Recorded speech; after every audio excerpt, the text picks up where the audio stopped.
dari kelompok 1 kelas 12 IPA 3 akan melakukan praktikum tekanan osmotik dengan menggunakan kentang. Sebelumnya, perkenalkan, nama saya Alia Putri Cahyani. Nama saya Andrea Nikolas. Nama saya Edria Rahmafin. Nama saya Melita Bubolan. Nama saya Muhammad Hanif Azra. Nama saya Neriza Lunda Farena. Nama saya Nurul Hidayah.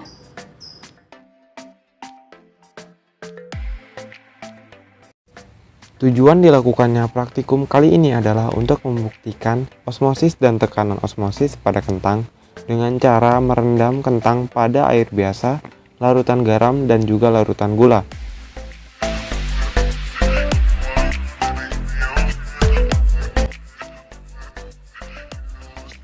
Peristiwa osmosis adalah proses bergeraknya molekul parut dari larutan dengan konsentrasi rendah atau hipotonik ke larutan dengan konsentrasi yang lebih tinggi atau hipertonik melalui selaput semi-permeabel.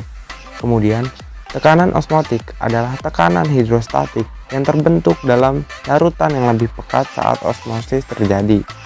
Nah, tekanan osmotik inilah yang akan mempertahankan kesetimbangan osmotik antara suatu larutan dan pelarut murninya yang dipisahkan oleh membran semi-permeabel. Dengan kata lain, tekanan osmotik adalah tekanan yang diperlukan untuk menghentikan osmosis. Nah, tekanan osmotik ini juga merupakan salah satu sifat koligatif larutan.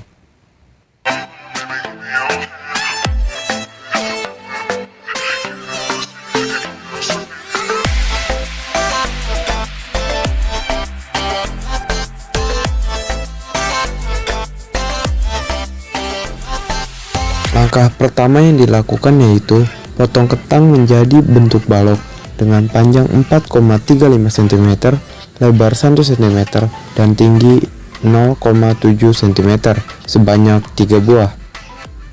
Langkah selanjutnya yaitu siapkan 3 buah gelas yang masing-masing gelas berisi sebanyak 150 ml air. Kemudian tambahkan 1 sendok makan garam ke dalam salah satu gelas yang berlabel larutan garam. Kemudian aduk agar garam larut dalam air. Selanjutnya, tambahkan 1 sendok makan gula ke dalam salah satu gelas yang berlabel larutan gula. Kemudian aduk agar gula larut dalam air. Langkah selanjutnya yaitu masukkan salah satu kentang ke dalam gelas berlabel larutan garam. Kemudian masukkan kentang satu lainnya ke dalam gelas berlabel larutan gula. Dan masukkan kentang terakhir ke dalam gelas berlabel air biasa. Kemudian siapkan stopwatch, lalu hitung mundur hingga 15 menit.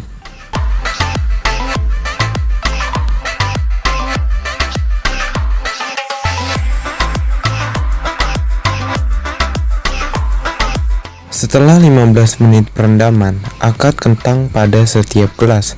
Kemudian amati perubahan yang terjadi pada setiap kentang. Jika ada perubahan, catat di buku catatan terlebih dahulu. Kemudian jika sudah, rendam kembali kentang ke dalam gelas masing-masing. Kemudian tunggu lagi hingga selama 15 menit.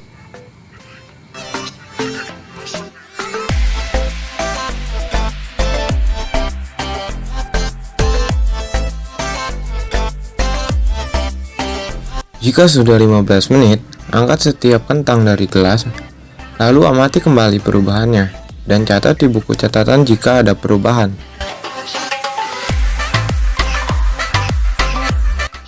Dari data hasil percobaan dapat dilihat, panjang kentang yang direndam di 3 jenis larutan berbeda pada saat awal memiliki panjang 4,35 cm, lebar 1 cm, dan tinggi 0,7 cm. Kemudian saat direndam pada air biasa selama 15 menit, panjangnya bertambah menjadi 4,55 cm, lebar 1,1 cm, dan tingginya menjadi 0,8 cm. Setelah 30 menit perendaman, panjang bertambah menjadi 4,6 cm, lebar 1,25 cm, dan tingginya menjadi 1 cm. Sedangkan kentang yang direndam pada larutan gula selama 15 menit, panjangnya bertambah menjadi 4,4 cm, lebarnya 1,05 cm, dan tingginya menjadi 0,75 cm. Setelah direndam selama 30 menit, panjangnya bertambah menjadi 4,55 cm, lebarnya 1,1 cm, dan tingginya menjadi 0,8 cm. Pada kentang yang direndam pada larutan garam selama 15 menit, kentang mengalami penyusutan menjadi panjang 4,25 cm, lebarnya 0,9 cm, dan tingginya menjadi 0,65 cm.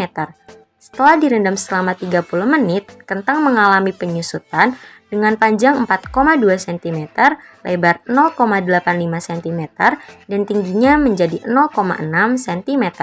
Berarti pada larutan biasa terjadi perpindahan zat, sama halnya dengan larutan gula dan garam yang terjadi perpindahan zat.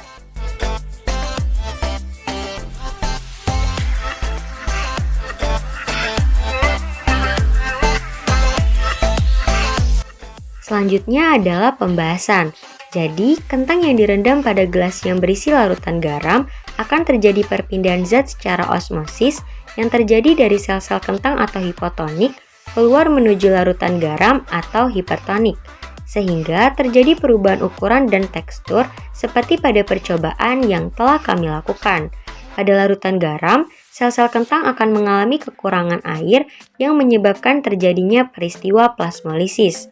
Kondisi ini mengakibatkan penurunan tekanan turgor. Menurunnya tekanan turgor sendiri akan mengakibatkan kentang menjadi lebih lunak dan sulit untuk dipatahkan. Sedangkan kentang yang direndam pada gelas yang berisi air biasa dan larutan gula, terjadi perpindahan zat secara osmosis. Terjadi perpindahan zat dari air biasa atau hipotonik menuju sel-sel kentang atau hipertonik. Karena larutan dalam kentang lebih pekat dari air biasa dan juga konsentrasi air atau zat pelarut lebih tinggi dari zat terlarut atau gula, maka masuklah air atau hipotonik ke dalam sel-sel kentang. Akibat dari masuknya air pada sel kentang membuat sel kentang dalam keadaan turgid atau tekanan turgor tinggi. Hal inilah yang menyebabkan kentang menjadi lebih keras dan bertambah volumenya, baik itu panjang, lebar, maupun tingginya.